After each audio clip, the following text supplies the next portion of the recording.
अब यहाँदेखि सबै सफा गर्नुपर्छ साथीभाइ। कमलै कमला छ, फुल पनि फुलेको छ मजाले। फुल चाहिँ कहिले कमी हुँदैन म कहाँ है। फुल चाहिँ किन्न पर्दैन, कहिलेकाहीँ यसो थुङ्गे फुल किन्न पऱ्यो भने मात्र हो। बिहान टन्नै फुलिरहेको हुन्छ, सफा गर्न नि गाह्रो छ। अब यसको पातहरू यति झर्छ साथी हो। दिनभरि घर बसेर के गर्छौ भन्छन् है। अब भन्नेले यहाँ अहिले पानी हालेर सफा गरेँ।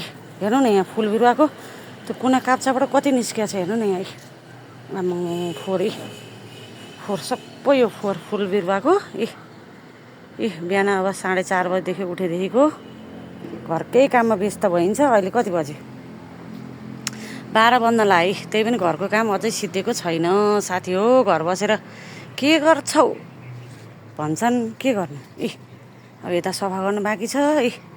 यहाँ पनि टन्नै छ हरियाली। यो हरियालीले गर्दाखेरि पनि धेरै फोहोर हुन्छ।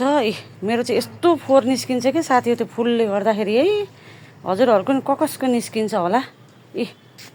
अब आधी गरेँ, आधी बाँकी छ।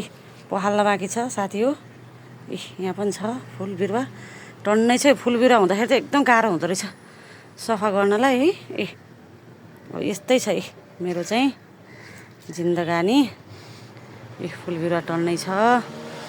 पारिजात चाहिँ फुलेको छैन। सानो गमलामा पारिजात भयो भने चाहिँ अलिकति नउम्रिने रहेछ क्या साथी हो। पारिजात फुल्दै कस्तो हुन्थ्यो भनेको। अब तुलसीको मुठ यहाँ छ। यहाँ पनि छ।